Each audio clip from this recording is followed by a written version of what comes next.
Slavgödaren heja iru yeke maha duyeya. İsveç'in NATO üyeliğinin Türk Meclisi'nde onaylanmasının ardından İsveç Devlet Radyosu'nun Kürtçe dilindeki yayının durdurulduğunu açıkladı. İsveç Devlet Radyosu Sveriges'in CEO'su Sila Benko bu kararın gerekçesini maliyet düşürme olarak açıkladı. Alınan karara göre Sveriges Radyosu'nun Kürtçe yayınının yanı sıra Rusça ve Tingrince dilindeki yayınlarına da son verilecek. 6 Ocak 2001 yılında yayına başlayan ve hem Sorani hem Kurmancı lehçelerinde yayın yapan Kürtçe servisin 4 daimi çalışanı ve 4 katılımcısı vardı. Açıklanan bilgilere göre Kürtçe radyo servisi çalışanlarının işine de son verilecek. İsveç Devleti'nin bu kararı her ne kadar tasarruf tedbirleri olarak açıklansa da radyo çalışanları kararın siyasi olduğuna inanıyor.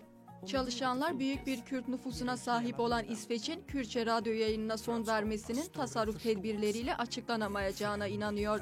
Kürtçe radyonun kuruluşunda yer alan ve ilk yayınına spiker olarak katılan sunucu Naser Sina, bu radyo Kürtlerin kimliklerini bulmaları açısından çok önemliydi sözleriyle karara tepki gösterdi. Radyo çalışanlarından Niştiman İrandossa, İsveç'in Ankara'yı yatıştırmak ve NATO desteğine karşılık vermek için Kürtçe yayınını durdurma kararı aldığına inandığını söyledi. Sveriges Radyosu'nun Kürtçe servisinin Nevroz'dan 10 gün sonra 31 Mart 2024'te yayınlarına son vermesi bekleniyor.